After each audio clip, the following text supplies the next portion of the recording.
What's going on? What is going on, everybody out there who is listening? I know it is now Friday, June 4th. The first live stream of the month is about to commence. And this is actually the first live stream that I've done some actual topics in probably over a month, because I know last month it was a busy month for me, so I couldn't do a lot of the type of topics that I wanted to do. So here we are today. What's going on, Mike Mellis, John, DSA1, 007 Spidey 2, Angi 94565, Marie Williams, Mark Stewart. What's going on? What is going on? Welcome. Make sure, if you have not done so already, to hit the like button and also share the stream on your various social media platforms. Let them know that we are live and we will be getting started in about 10 minutes. What's going on, Vulcan 2054? What's going on, Letitia? Pinky, JYB, what is going on? Shout out to everybody who was here so far. I like to do my little 10-minute introduction before I actually start to get into these topics. We have some very interesting topics to discuss. 007 Spidey said, "Did you miss me?"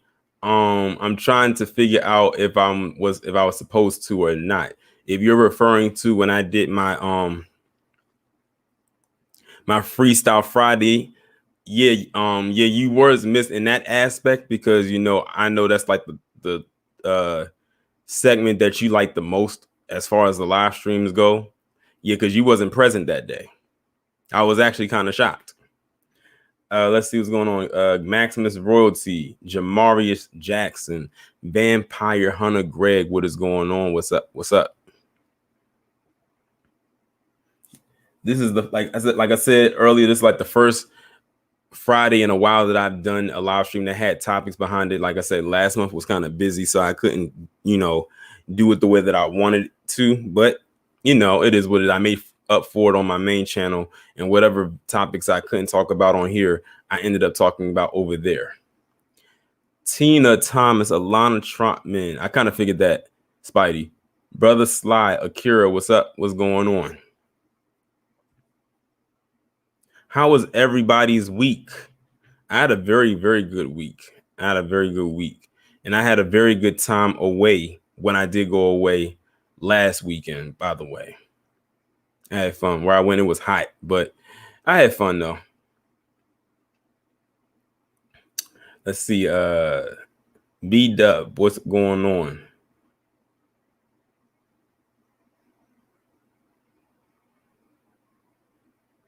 Oh, you finally tried the bean pie, Maximus? I told you it was good. I need to get me another one.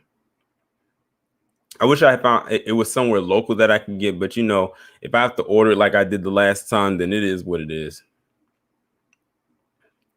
007 Spidey C says, "What do you think about Warner and Discovery merging?" I really haven't looked into it to actually give my take about it. Brother Sasa, just got back from grocery shopping. Good. Got to keep that house stocked up. Pinky said, "My son was under the weather and I took the week off." Well, I hope that your son is feeling better or on their way to feeling better. What's going on, Jay Black? Salute to you. Well, my week was going good. As y'all know, I went to go see A Quiet Place 2 on this past Tuesday, and I did the review and I put that up on my channel.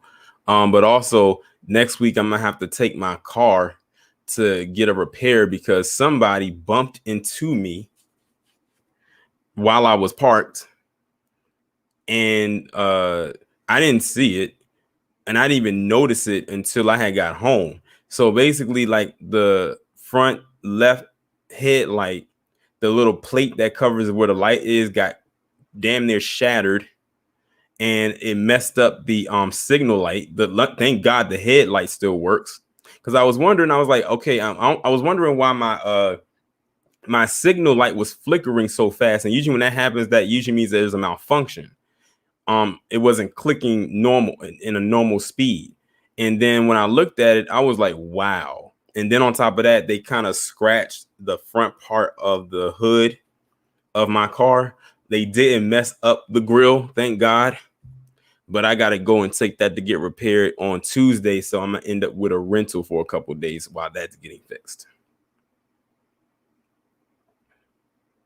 Thankfully for me, through insurance, I got a $500 deductible, but still, who wants to pay $500? So, but it's got to get fixed though, because I can't drive around with a half busted headlight.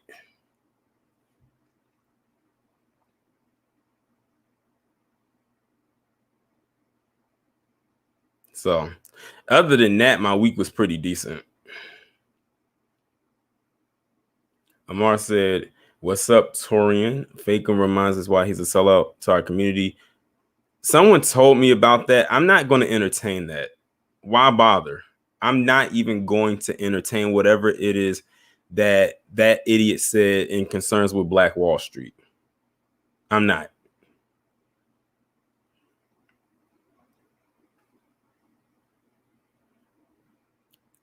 Got about 4 more minutes before I get started. Let's see who else do we have in here. Miss Ebby L, what's up? What's going on?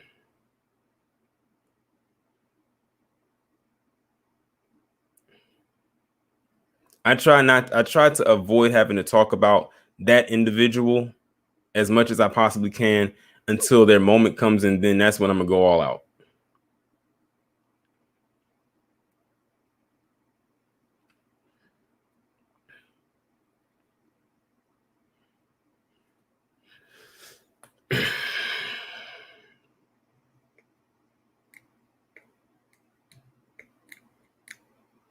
But I'm glad to see everybody who is here.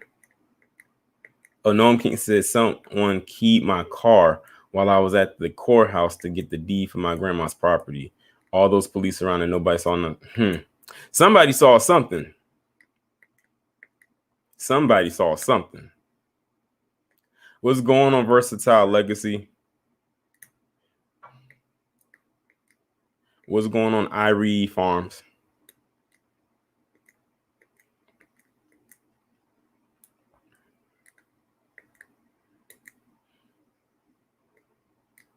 Pinky JYB says, did you hear about the 2 teenagers that shot at the guys with the AK-47s? Yeah, I did. Now, one of them did have an AK-47 and the other one had a shotgun. But yes, I did hear about that. And I recorded the video for that earlier this morning. And that'll be up sometime next week. But yeah, I did hear about that. That was a crazy story, but the outcome doesn't surprise me. It's another story that I came across where another couple just got compared to Bonnie and Clyde.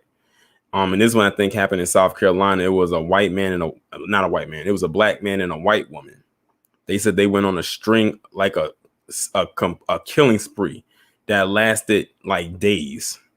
And I posted it up on my Twitter account. If y'all follow me on Twitter, y'all would have seen it. And I'm gonna probably record the video on that when I'm done with this live stream.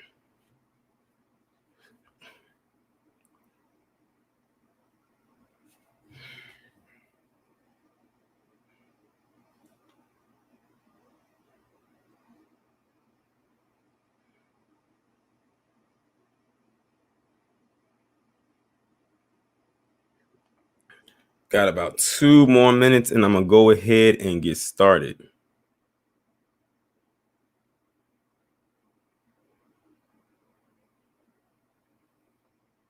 But I can kick off this one with this one. How many people participated in my my Black Wall Street challenge that I kicked off at the beginning of the week?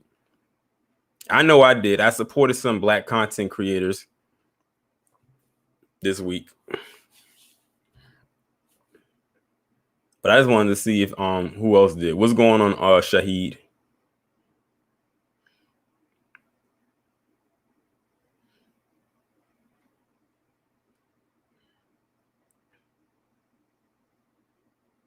Jay Black said that you did.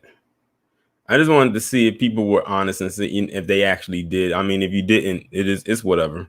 It's not like anyone's going to penalize you for that. But that was just something that I wanted to do. And I'm glad people actually participated with it.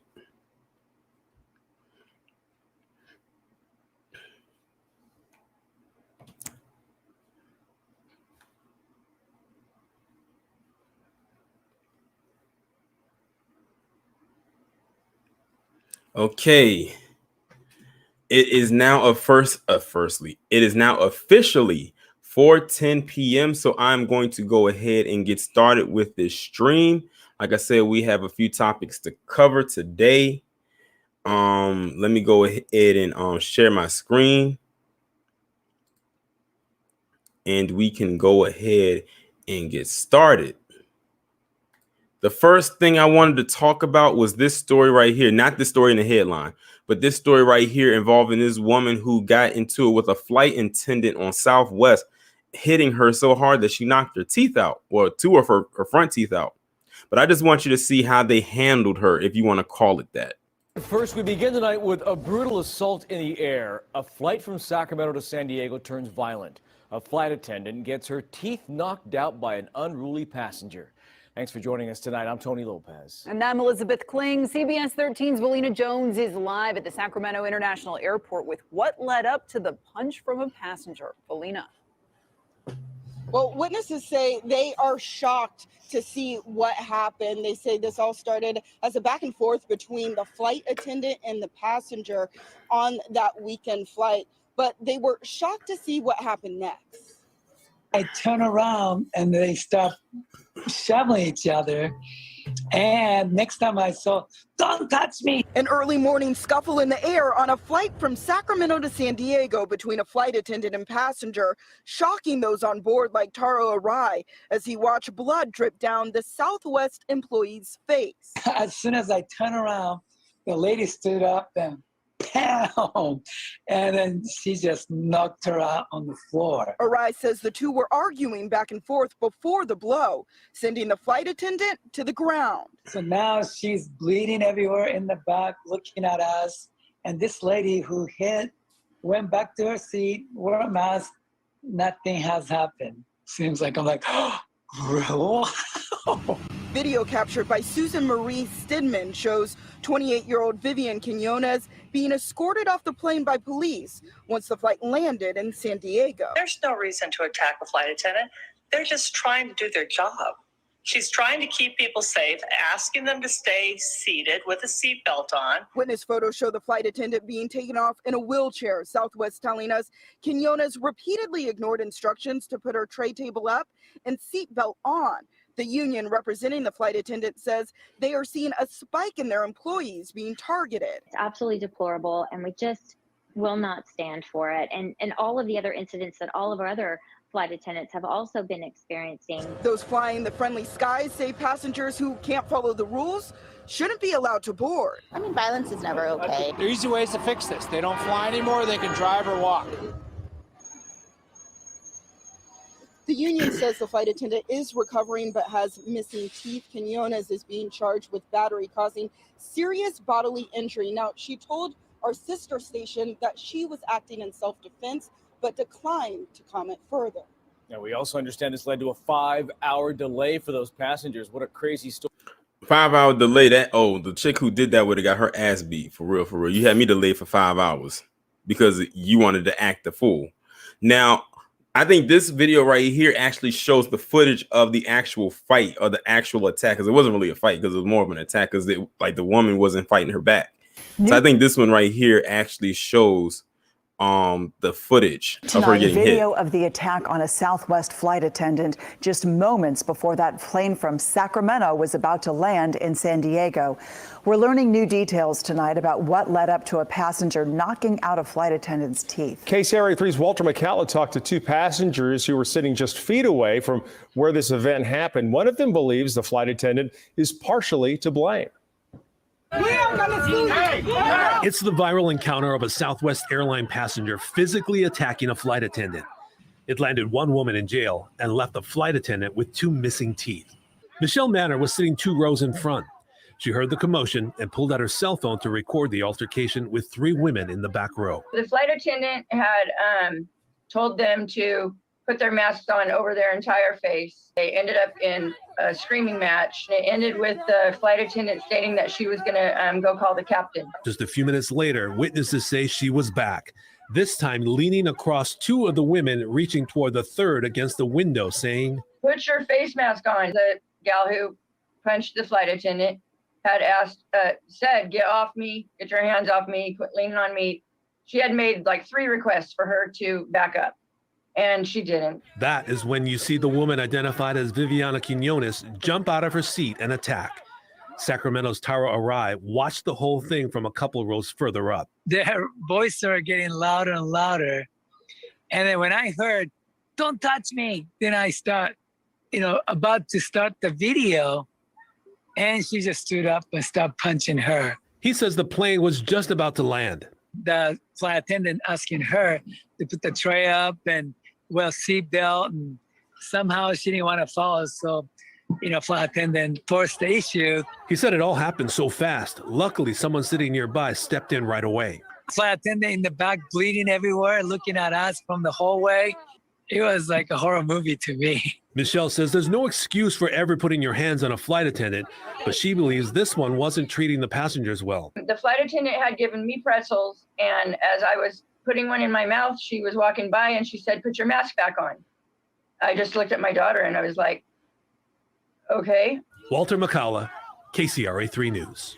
So that woman who is now under arrest, Viviana Quinones, is facing a felony count of assault inflicting. Okay, so that's the whole that's the video that I really wanted y'all to see right there, was the whole encounter. Now notice, and I think someone put it in the chat, it was Vampire Hunter Greg. He says, "Do you see that ninja saving Miss Ann?" Interestingly enough, he was the only one that stepped in to stop her from getting hit. And if you notice, let me go back and play what happens when he gets, what happens with the woman who does the hitting, what she does when she after the fact. Let me mute it right quick.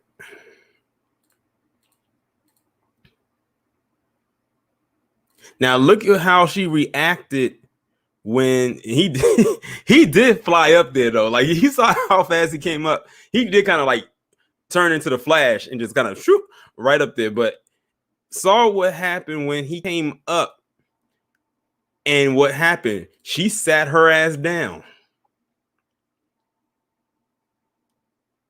That was one of the first things I noticed when I first saw this video a couple days ago, was how fast the woman who did all the hitting sat back in her seat when he stepped to her.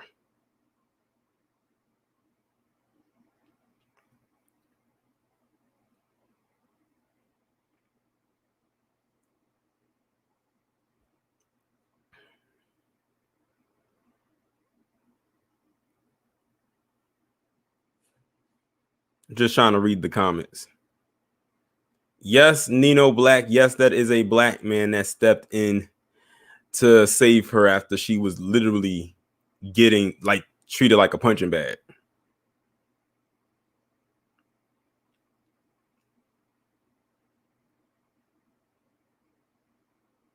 But she retreated fast as hell to her seat when he came up at her.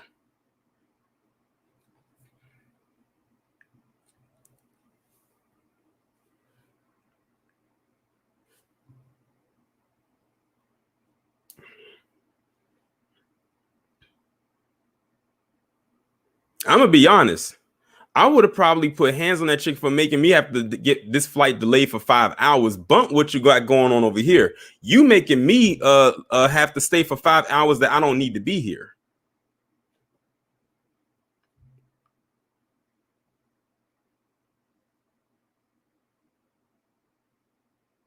And she looked shook when he rolled up on her too. Like, her eyes kind of got wide when she saw she saw that the big black boogeyman pull up on her.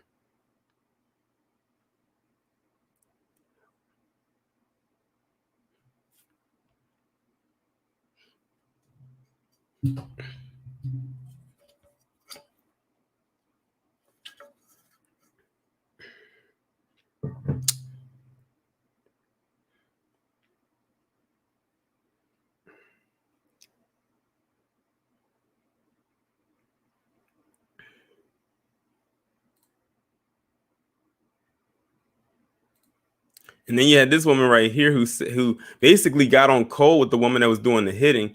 She said, while I don't agree that with her hitting her, she did, tell me to put she was kind of annoying. So you did have one person that was on code against another white woman on that plane. So there's your on code person right here.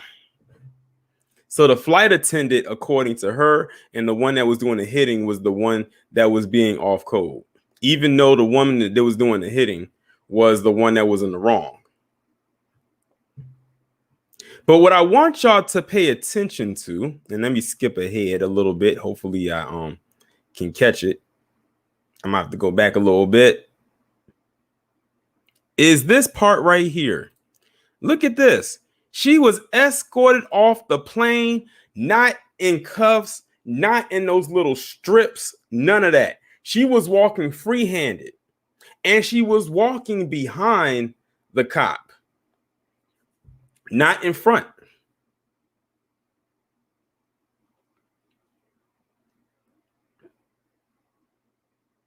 Let me play that. Let me roll that back again. She's walking out with one cop. He's not even holding her hand. She has a hand, her hand in one bag, and the other holding another bag. Nowhere does she have cuffs on, even though she just got done attacking this flight attendant, and she's just walking out freely.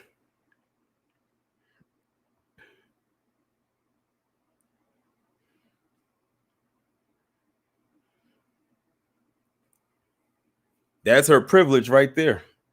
The privilege to attack a person working on an airline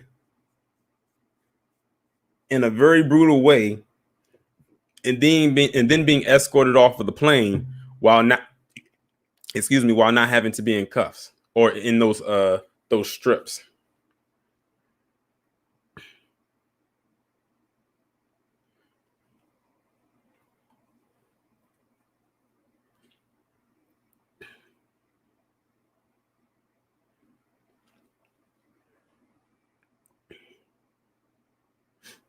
That's why I'm surprised they even charged her with anything, at least anything felonious.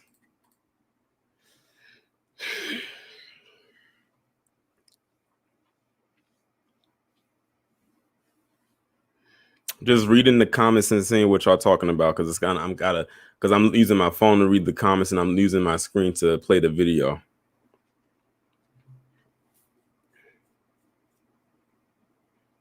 But yeah, that's that story right there. I'm about to head on and move on to the next story involving another Karen. And we all know who this Karen is. Amy Cooper. Man, Christian Cooper, he sincerely and heavily dropped the ball with this one right here. He messed it all the way up. Like, you had Andrew Cuomo, the governor of New York, prepared to instill a hate crime law called the Amy Cooper law, something like that. He was getting ready to instill that, which is something that never happens or rarely happens. And that Christian Cooper dropped the ball. And I had said on another channel, I said he dropped this. I said he dropped the ball on this, but I bet you if it was a set of balls that he would prefer to juggle in his hands, he wouldn't have dropped those. Angie 94565 says Christian Cooper's sister was mad at him for that. We all were. And it's like, why did you do all of that if this was your outcome? But then again, we found out Christian Cooper is laid up with a PC man. So there's that. But it says right here, Amy Cooper, white woman who called the 911 on a black birder, sues over firing. And see, now she's going to have leeway to sue them. She says Miss Cooper, who made the call after a man asked her to leash her dog in Central Park, says she was discriminated against because of her race. Now, that's a bit of a reach. But now she has grounds to sue them. And now the job that she used to have, they've been put in a bind because Christian Cooper was too much of a bitch to really do anything about it. When he literally had this chick literally right where he wanted her, and you let it go.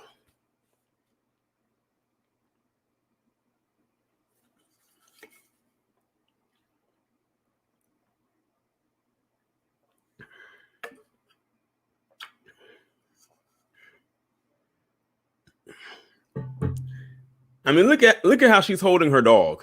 The dog is struggling. The dog is choking right here. But now, like I said, the job, at this point, if she sues her jobs and win, it is what it is. And you know what? If she decides to go after him, it is what it is too. I feel nothing for him. This is going to be one of those rare instances where the Karen actually will be justified in whatever she does from here on out.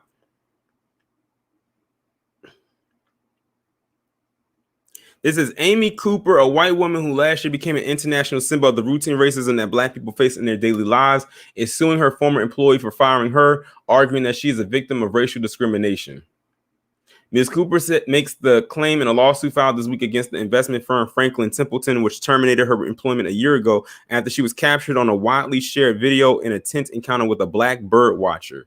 The lawsuit is the latest fallout from the May 2020 episode in the Central Park, which touched off intense discussions about the history of white people making false and sometimes life-threatening accusations against Black people to the police. The encounter in the section of the park known as the Ramble began with the bird watcher Christian Cooper. First off, how many Black people do you know watch birds? I knew it was something off about this dude when they said he was a bird watcher. That's like the whitest thing you. Let me continue. Let me continue. Christian Cooper asking Miss Cooper to leash her dog as park rules required. She refused, and Mr. Cooper said he would give the dog treats to draw the animal away from her.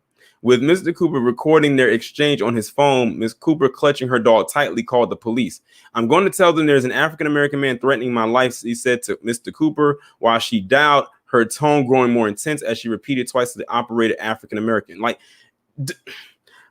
the more I read this, the more irate I get about it. Like, you had this you literally could have changed the trajectory of all these PC individuals who pull this shit, at least in New York. Like, you could have been seen as a hero in some aspect to a lot of Black people, but oh no, you had to think about that mate you had at home.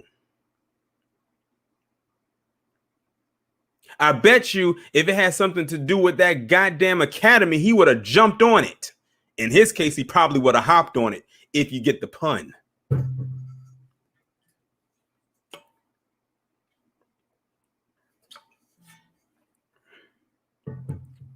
Within a day, Mr. Cooper's video, which his sister shared on Twitter, had been viewed more than 30 million times. Franklin Templeton initially suspended Ms. Cooper, who was head of insurance portfolio management at the firm and had worked there about 5 years before firing her. Despite what the video shows, Ms. Cooper argues in her suit that she was not motivated by racial animus when she called the police on Mr. Cooper. Yes, the hell she was. She lied and said she was being attacked by an African-American man when she really wasn't. She probably saw it as an attack, though, because if a Black person raises their voice, especially a Black man, they raise their voice, that's seen as an attack. I've talked about that before.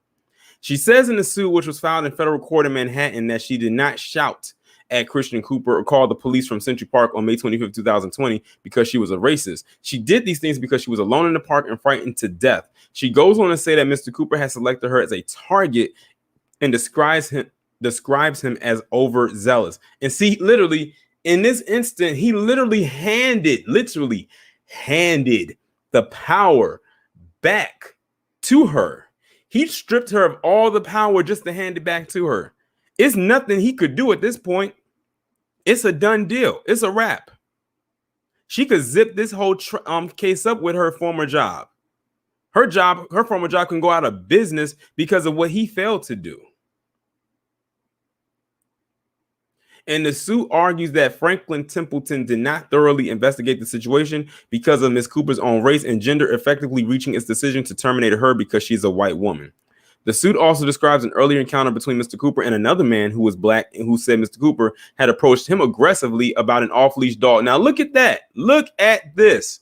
Because of what Christian Cooper decided not to do, now you have another person come out and say, let me highlight this, say that he approached them in an aggressive manner, and the person who was also black about an off-leash dog. Something that probably would not have made it out into the woodworks had he did what he was supposed to do last year.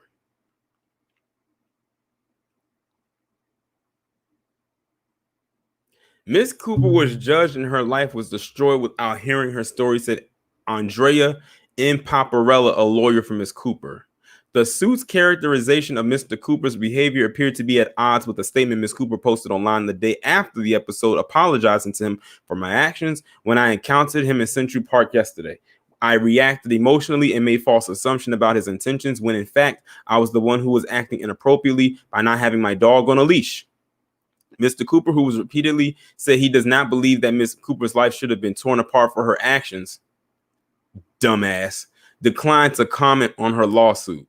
A Franklin Templeton spokeswoman said in a statement that the company stood by its decision to fire Miss Cooper. Now see, the company stood firm on the square to fire her, even though they might get the pantsuit off of them.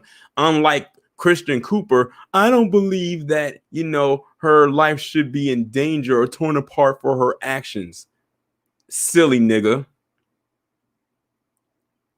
We believe the circumstances of the situation speak for themselves and that the company responded appropriately, the spokeswoman Stacey Coleman said. We will defend against these baseless claims.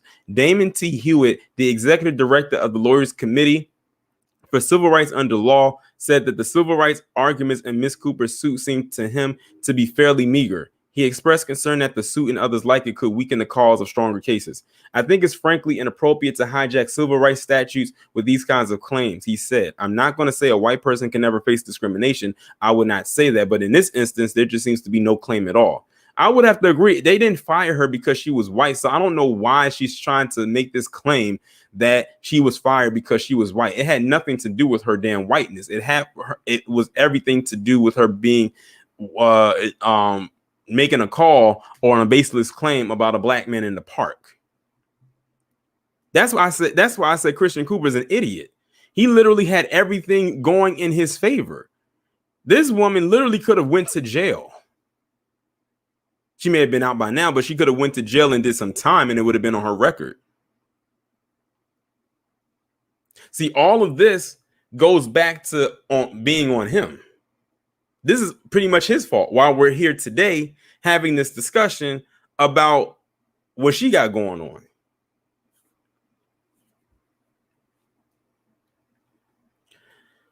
Another civil rights attorney, Richard D. Emery, agreed and said that the weakness of the civil rights claim was likely to doom the entire suit in federal court. Now, that's the only way she'll lose, because they even believe that her case of it being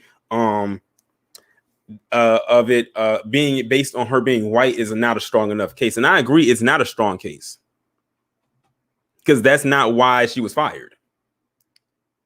They have not alleged any plausible facts that connect Templeton's actions to race discrimination, he said. The only thing it does plausibly allege is that Templeton was reacting to what they perceived as a racist act on her part, but that doesn't mean that they're racist in regard to her. The Manhattan District Attorney's Office eventually charged Ms. Cooper with filing a false report, among the first instances of a white person in the United States being criminally charged for the calling of a police on a black person. Look at this. Among the first instances of a white person in the United States being criminally charged for the calling of the police on a black person. Key word there is first instances, meaning they know it happens, but this would have been one of the first times in American history that a white person would have actually faced consequences for their actions when it comes to a crime such as this.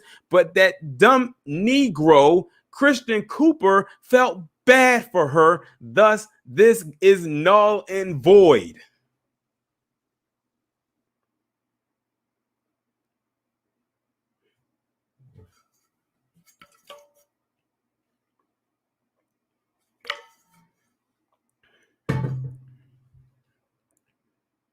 He could have got a bag and bought all the damn bird cages he wanted and planted them wherever in the park and just put his little stamp on it and said, hey, they belong to me. The Manhattan District's Attorney Office eventually charged. Oh, I've already read that part. After Mr. Cooper chose not to participate in the investigation, he said he thought Mr. Cooper had already paid a steep price. What price did she pay? Prosecutors asked that she participate in a series of counseling sessions before dismissing the charge. Oh, that's the steep price. Okay. The prosecutor overseeing the case, Joan Aluzzi Orban, said in court when the charge was dropped that Ms. Cooper had learned a lot in the sessions and that they had been a moving experience for her, according to Ms. Cooper's therapist. The district attorney's office declined to comment on Ms. Cooper's lawsuit. Anything Christian Cooper says from this point on is a bunch of bullshit. Is a bunch of BS. Like, all you had to do was cooperate and go to wherever they needed you to go to and say, yes, I want these charges to stick. They literally had her there, and you dropped the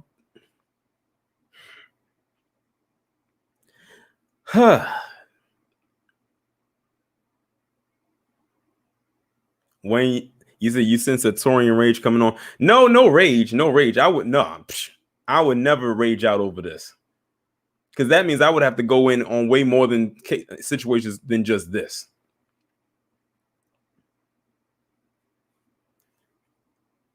It's goofy. It's some goofy shit. I will tell you that. It is that. I will say that. But you know what? Like I said, this is going to be one of the first times in history that a Karen is going to get exactly what she wants and not an ounce of what she deserves.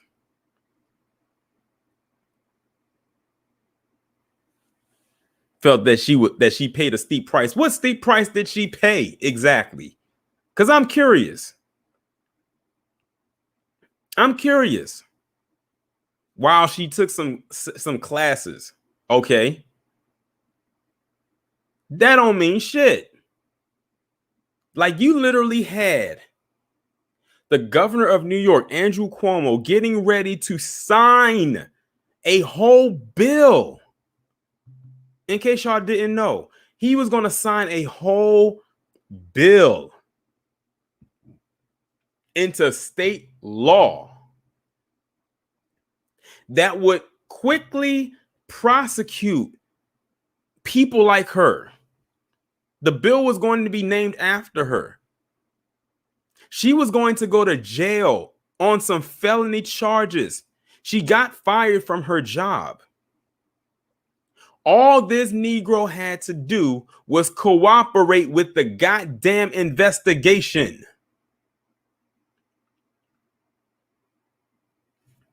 He had the easy part, and he couldn't even do that. You know, they don't like giving black people shit in this establishment. They were literally about to hand a silver platter over, which is rare. And he should have taken it, because that could have benefited every black person in the state of New York.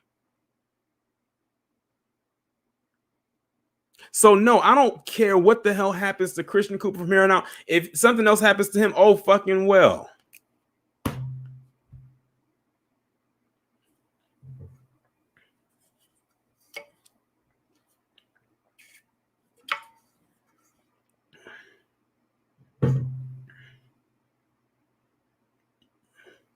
Hatred is a river that can flow before. Yeah, I agree with that statement. And too many in that damn academy feel the exact same way. Too damn many.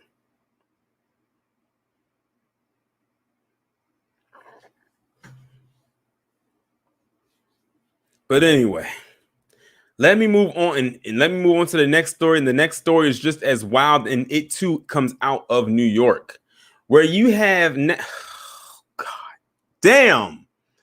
It just goes from bad to worse. So now we are talking about the New York City school teacher teaches first grader about masturbation. Oh my God.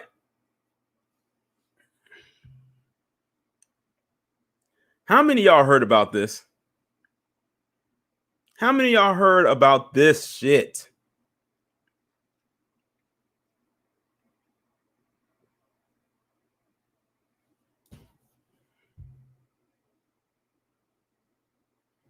Does anybody have a way that I can strap myself to the nearest NASA rocket and launch myself? I don't even want to be in this galaxy anymore. Is there another galaxy I can go to? I don't want to be here no more. And I think I need to let y'all know, because they didn't put the picture of the person in here, but the teacher who is implementing this is an Asian woman. And I'm going to be honest, she looks like a dyke. I've seen her, how her stature looks. She looks like she's a part of the academy. Looks like she got hit in the face with a whole goddamn wok. So they want to teach first graders about masturbation and a whole bunch of other pornographic shit. But God forbid, if you teach about Dub S in schools, like in Texas, I just did a video about that,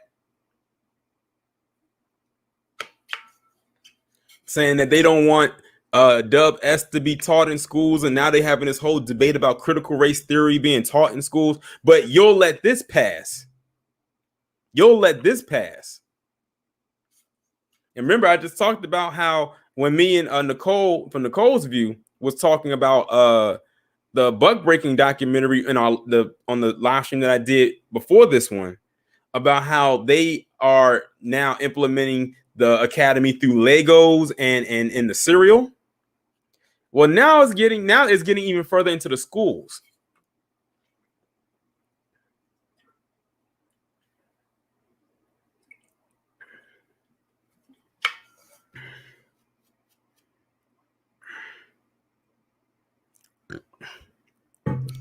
So let's see here. New York City's Dalton School received complaints about first graders being taught lessons that included masturbation.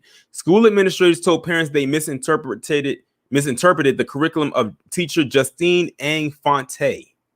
Parents are criticizing the lessons anonymously out of fear of retaliation. Now look at that. They said the parents are criticizing the lessons anonymously out of fear of retaliation. They actually got these parents scared to reveal their identity of their criticisms about what's being taught to their kids out of fear someone's going to come after them. Now, doesn't that sound like something straight out of the mob? Bug break 007 Spidey. Bug breaking, the DVD is on the website. I think it's called bugbreakingmovie.com, or you can go on Amazon and get it.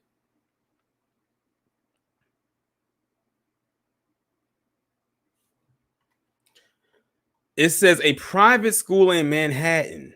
Now they knew to put it in a private school, because if it was a public school, all hell would have broke loose. A private school in Manhattan, New York, received complaints from parents after it was revealed that first graders were being taught sex education lessons that included masturbation. Now it says included masturbation, but not limited to. School administrators of the $55,000 per year Dalton School told parents that they had misinterpreted the curriculum of teacher Justine Ang Fonte, the New York Post first reported. A video titled "Help Kids Learn That Bodies Are Private" of a cartoon Fonte used in one of her sex education classes for 6-year-olds featured little kids and an adult discussing erections and masturbations. I'm trying to figure out, how is it that the parents misinterpreted this? And why is a cartoon, and notice that they had to use a cartoon, they couldn't use actual live people. They used a cartoon because they know kids love cartoons. Why is it that this person is teaching this in a class full of 6-year-old kids? 6-year-olds don't need to be learning about this at that age. I was listening to another podcast that was talking about this. They are grooming up and coming sexual deviants and predators.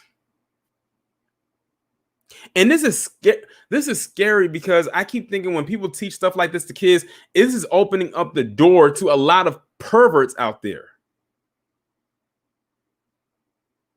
They'll give a job to someone like this, but someone who actually has the credentials and would not do something like this, they would have to go through all kinds of hurdles to even get a job as a teacher. But you give a teaching job to a person who's teaching this to 6-year-olds.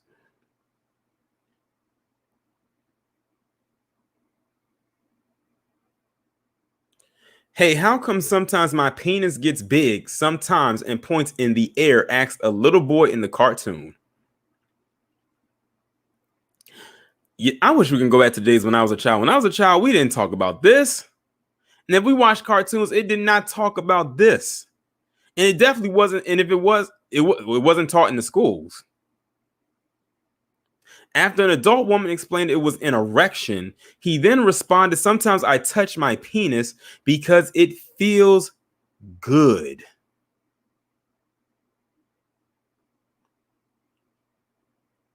Isaac, these aren't 6th graders. These are 6-year-olds. These are 1st graders. These are not kids in middle school. These are 6-year-olds, not 6th graders. A little girl then joined the discussion saying, "Sometimes when I'm in my bath or when mom puts me to bed, I like to touch my vulva too." Y'all, this is a cartoon that has illustrations of children talking like this. And the video is online somewhere. It's not in this article, but it is online. I did, unfortunately, have the displeasure of watching it, but only because I was watching someone react to it. Like, it's all bad. The school has reportedly removed the video from the curriculum. How did it get on the curriculum is the bigger question. Fonte reassured parents that she does not use the word masturbation in class, according to the report. She claimed that her lessons teach kids not to touch themselves in public. If the kids are watching a cartoon where they are talking about they are having an erection, or I touch my penis because it feels good, or sometimes I rub down in that area before I go to bed, what do you think the kids are going to do naturally?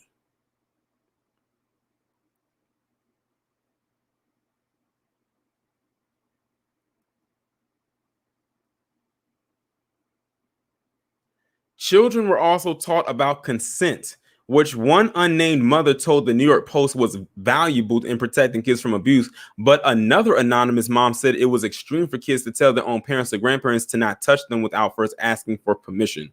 The parents spoke on the condition of being anonymous out of fear of retaliation. Fonte also discussed concepts like gender assigned at birth, gender identity, and gender expression during the classes. Basically, all types of academy jargon. And like I told you, I saw the picture of this teacher. She looks like she's a part of the academy.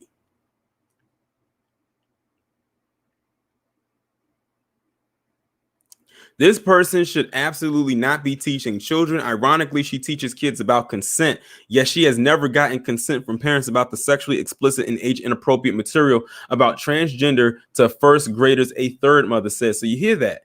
They usually, if you teach something like this, it should be some kind of a notice that goes home to the parent to sign and say, my child is approved to actually listen and learn about this. This teacher, quote unquote, didn't even do that. They just pulled this video out and just started showing it to the kids because they already knew the backlash they would have received. And this teacher feels like they did nothing wrong. They feel like they're doing nothing wrong. I'm not against all sex education, but it's not cool to keep the parents in the dark about it, another parent said. We are furious, another mother told the outlet. We were horrified to learn this was shown to our 1st grade 6 and 7-year-olds without our knowledge or consent, but it's so hard to fight back because you'll get canceled and your child will suffer. The revelation comes a week after the New York Post reported that Fonte had taught pornography literacy classes this month to 120 boys and girls at the Columbia Grammar and Preparatory School. So this teacher gets around. So they're teaching that in schools, while at another location they're teaching pornography literacy.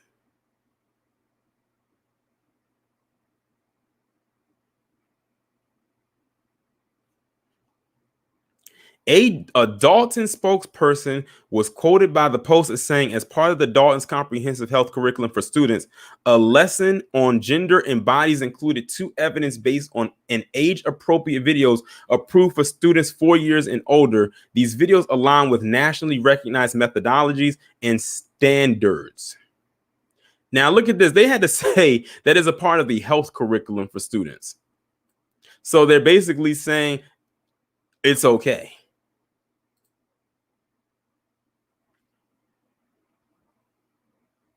We consistently review our health curriculum, making sure that the content is developmentally appropriate, and if necessary, we adapt our curriculum accordingly. The spokesperson continued, we will continue to listen carefully to parent feedback, respond thoughtfully to community concerns, and develop lessons that are in the best interest of our students, respect our community's values, and correspond with the best practices. And see, and like I said, this is a private school. This is not a public school. So, you know, private schools, they get like the whole different type of funding. So somebody from the higher ups is approving this. And they ain't trying to lose that money. They ain't trying to lose that funding.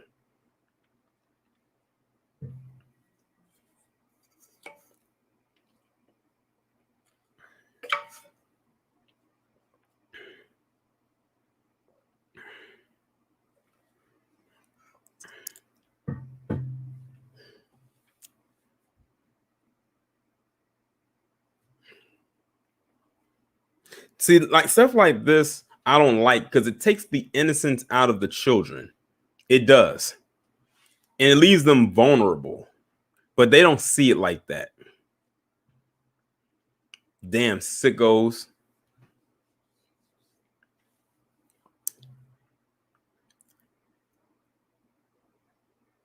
You gotta think, this is being taught to first graders, not high schoolers. First graders. And they're going around the parents, and that's what they're doing. Now, what if something happens? What if one of those kids inappropriately touches somebody? Then who are they going to blame? I bet you they got an exit plan. They got an exit strategy for that.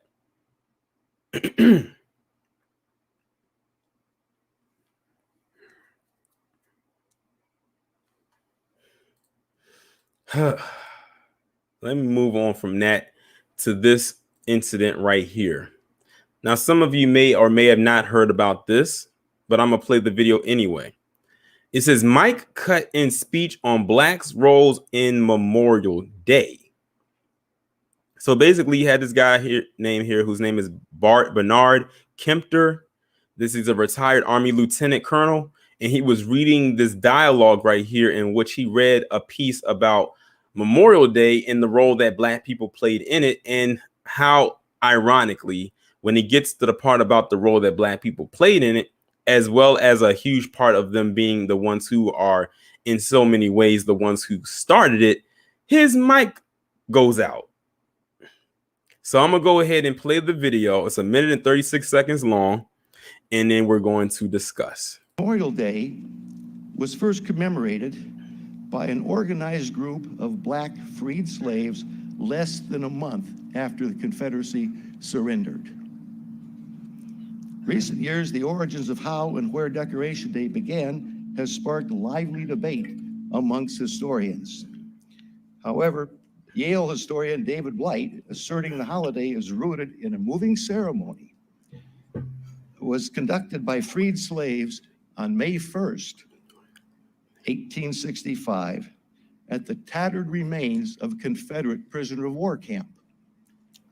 It was a Charleston, Washington racecourse and jockey club today known as Hampton Park. The ceremony is believed to have included a parade of as many as 10,000 people, including 3,000 African-American school children singing the Union marching song, John Brown's Body. They were carrying armfuls of flowers and went to decorate the graves. Interesting that there would be a tie back to Hudson with that song from John Brown. Most importantly, whether Charleston's Decoration Day was the first is attended by Charleston's Black community. Hey, Jay, Mike. We'll continue on. This is why you moved in closer so you can hear this. Okay, so it gets cut off right there, and that part where he mentioned about John Brown, it is very, very, very, very rare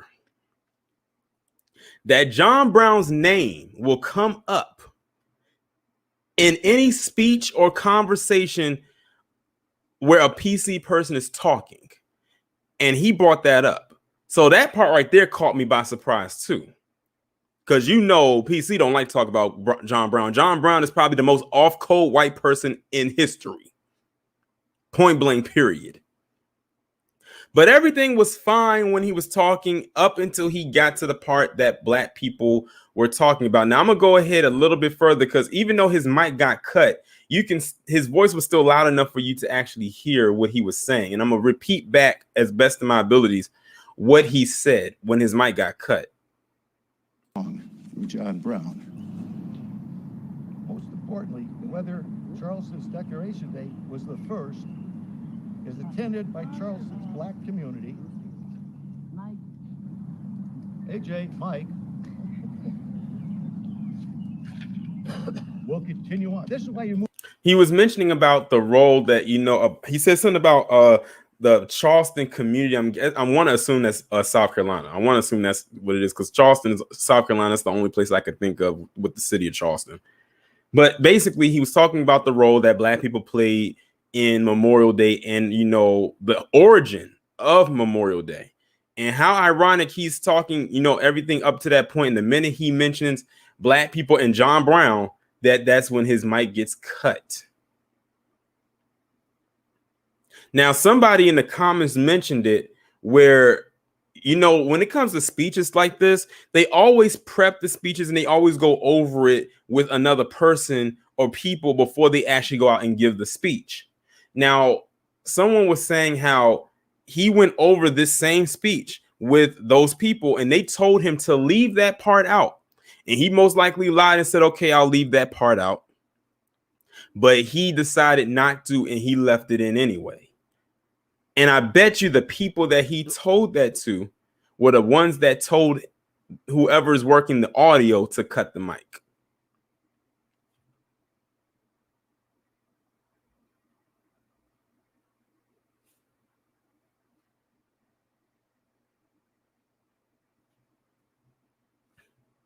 He said the caption at the bottom, this lapse in sound, not fault of Stokes Sound and Audio, Inc.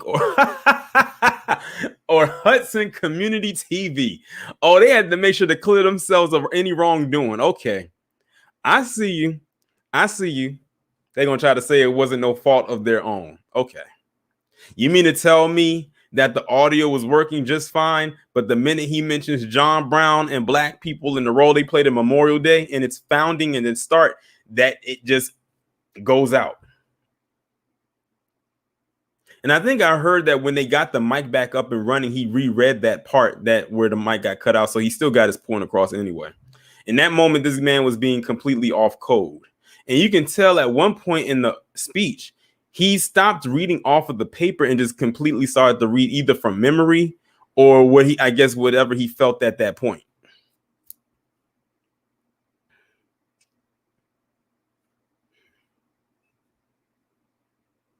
Jay Black said he tried to laugh it off, but I'm pretty sure he knew what it was. Yeah. I think he already knew what was up. And I'll say this. He was bold to put that in his speech. I can't even be mad at it. That's true history right there. And see, this is the stuff right here that they don't want taught in schools. They'll go and teach a whole lies, I should say, plural, because it's not just one lie, it's several. But this is the part they want to leave out. The role that Black people, particularly Black Americans, played in the founding of what is now known as Memorial Day.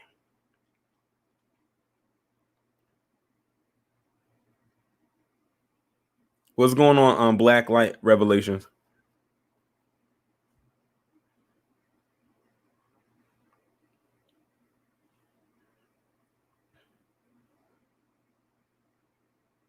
Nino, you said the people recording it were contracted. They want to be clear they didn't cut them right. Right. They had to make sure they cleared themselves of any wrongdoing. They was like, look, we're not the ones responsible for the mic being cut or for it being a malfunction. The thing is, before I had even watched the video when I first learned about this, I said, I bet you how much you want to bet they're gonna come out and say it was a malfunction.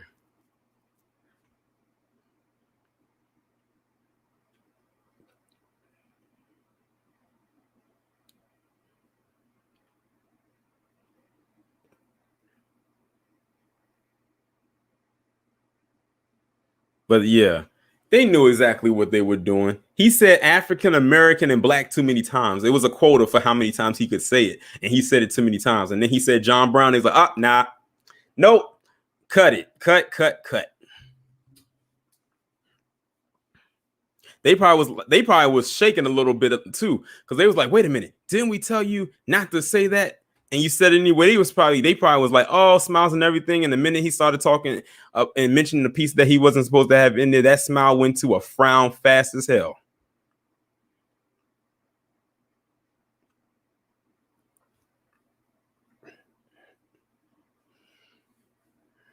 Joseph Washington said, truth is their kryptonite. I've seen that sentence written quite a bit lately over the last week. And yeah, I would have to agree. Noam King said, and he said it without the inclusion of other groups, right? He didn't say people of color, because you know the politically correct ones would love to say POC, but no, he limited to being exclusive to Black people, particularly Black Americans, FBA or ADOS, however you want to call it.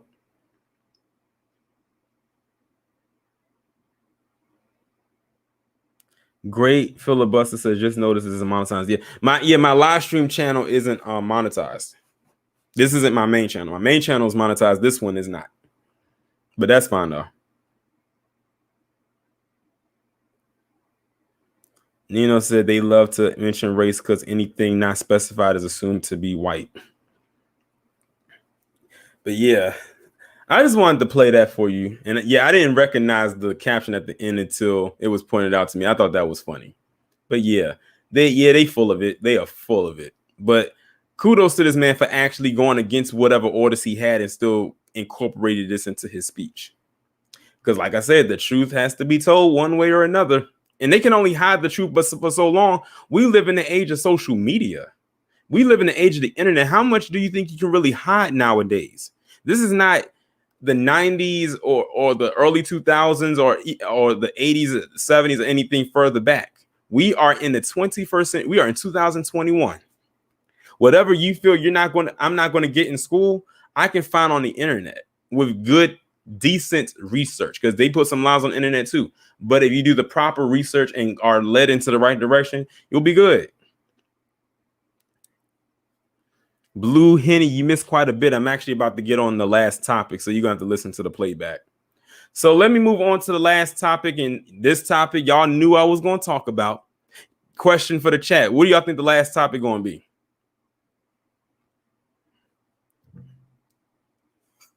The original Alona. You also got to be careful. Don't be using no Wikipedia, because when I was in college, they said you can't do any type of research and have Wikipedia because you will fail your research paper. And I do a 20-page paper, and none of that stuff that I did came from Wikipedia.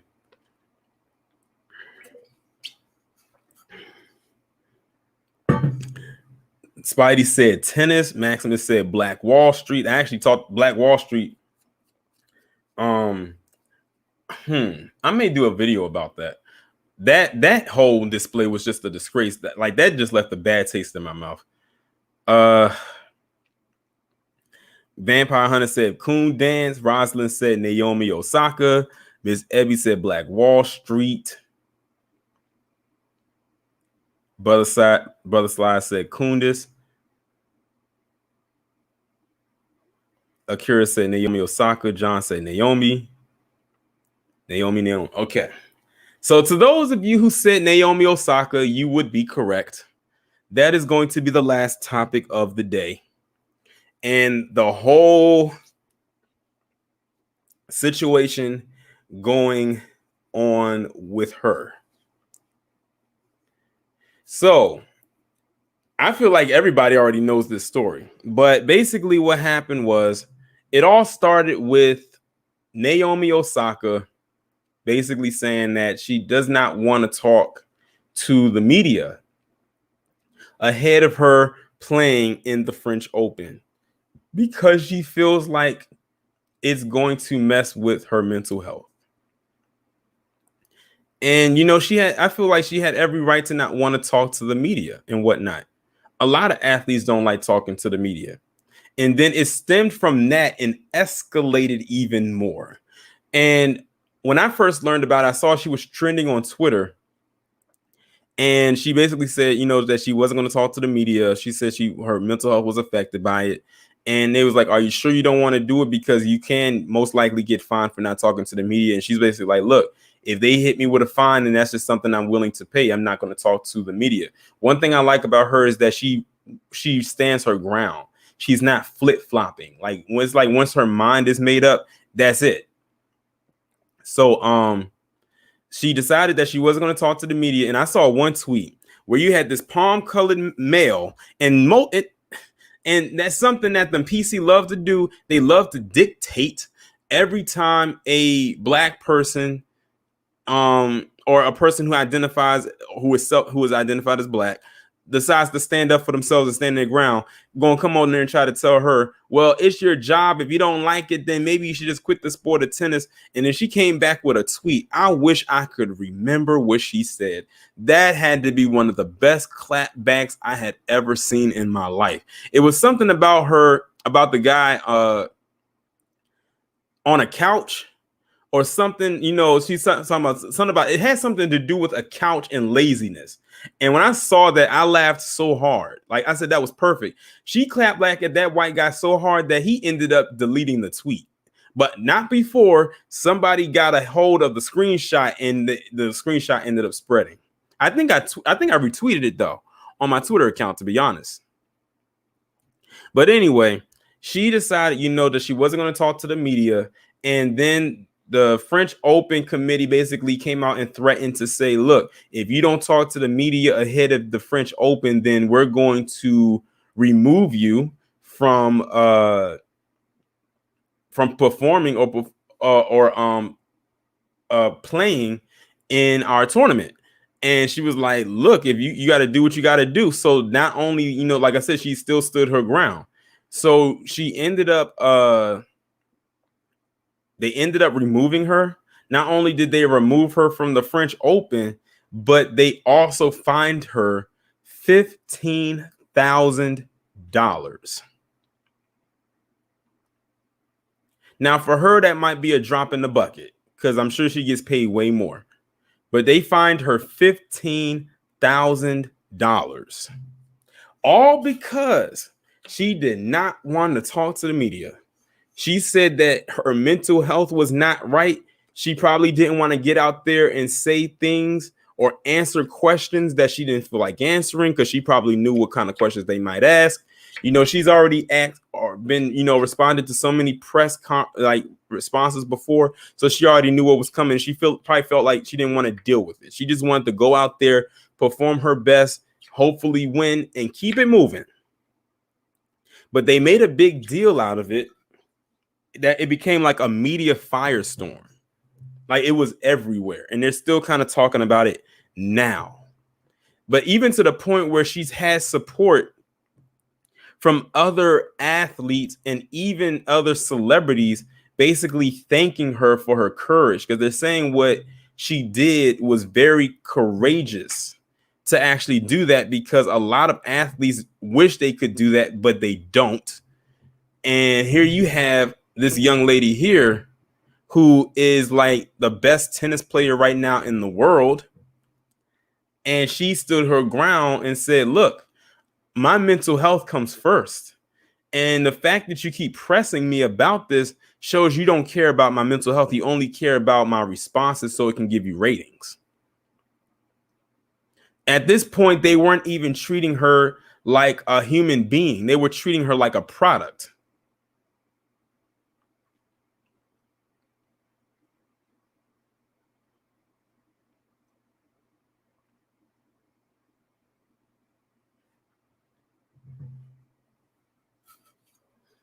Now, I didn't get what Serena said. I know that Serena came out and probably said some BS, but can somebody put in the chat what Serena said? I bet it was a bunch of BS, because I know Harvey did a video about it, but I wasn't able to look at it.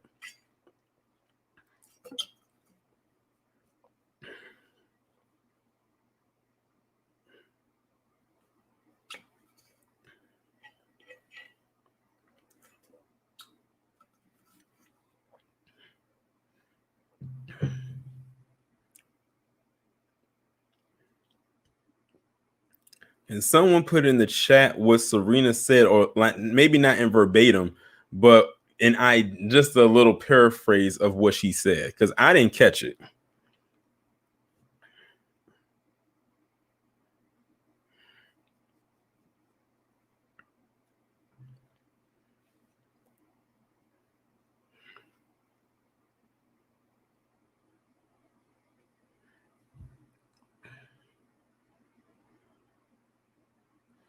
You said she was talking about having tough skin.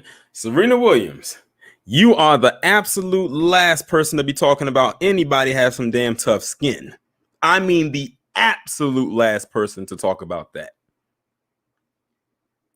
We don't even recognize your skin tone anymore. Talk about some tough skin.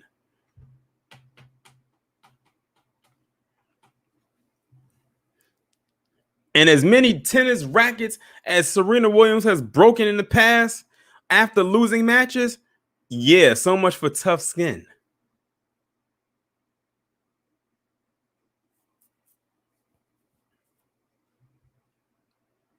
She needs to shut her damn mouth. I'm over her. I'm over Serena Williams.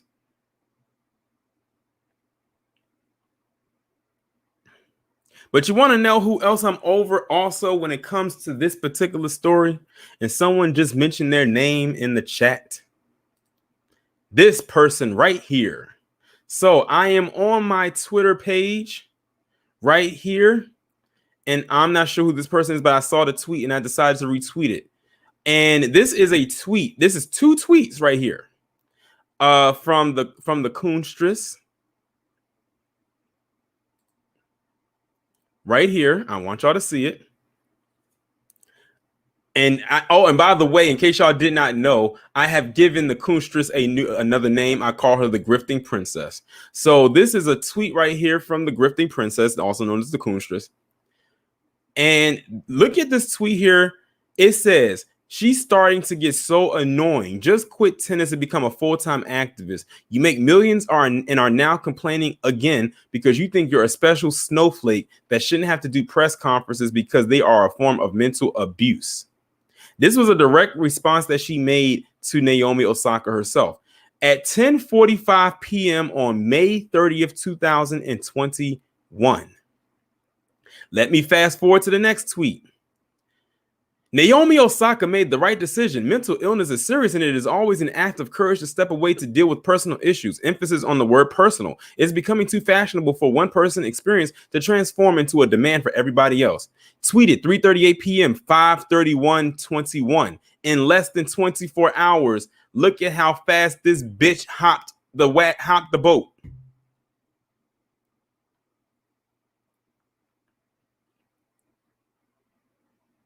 She literally went from here to here in like 17 hours. So somebody got at her ass for her to change that. I would hope it's somebody in Naomi Osaka's camp that did. I swear, this bitch be asking for it.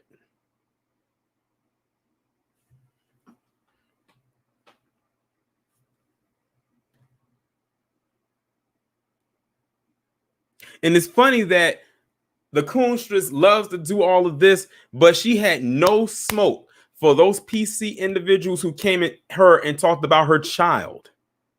And notice, speaking of her child, that she has not posted one picture since of her baby since that day that she posted it and posted her child back earlier this year. You know, most people, when they have children, you know, if they decide to, they like to show their child progression through the months, you know, as they're getting, you know, as the growth process happens. She hasn't posted a picture of her child again since. And it was mainly or all white people that were saying something about her child. But she has yet to ever address that.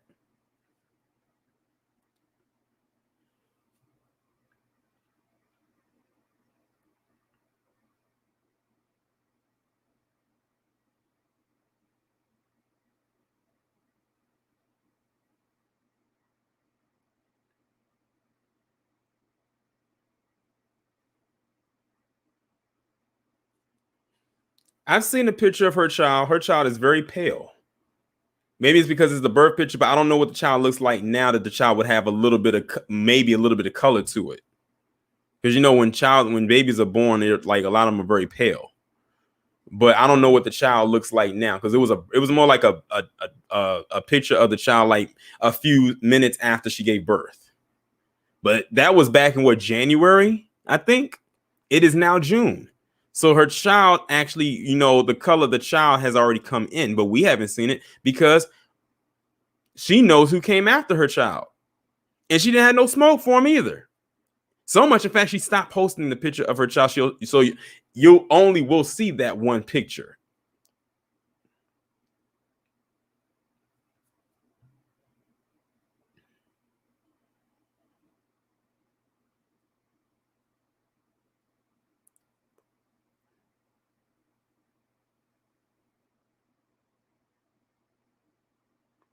But yeah, like she doesn't like, and that's the thing. She talks out of turn. She talks out of turn too much because she feels like she's feeling herself. They got her all the way up there. She's feeling herself. But they're gonna check her ass real soon. Real soon, and it's going to be lovely. That's why I said her wake-up call is going to come from them. It's not going to come from us. I'll be surprised if it does come from us, but I truly believe her wake-up call is going to come from them.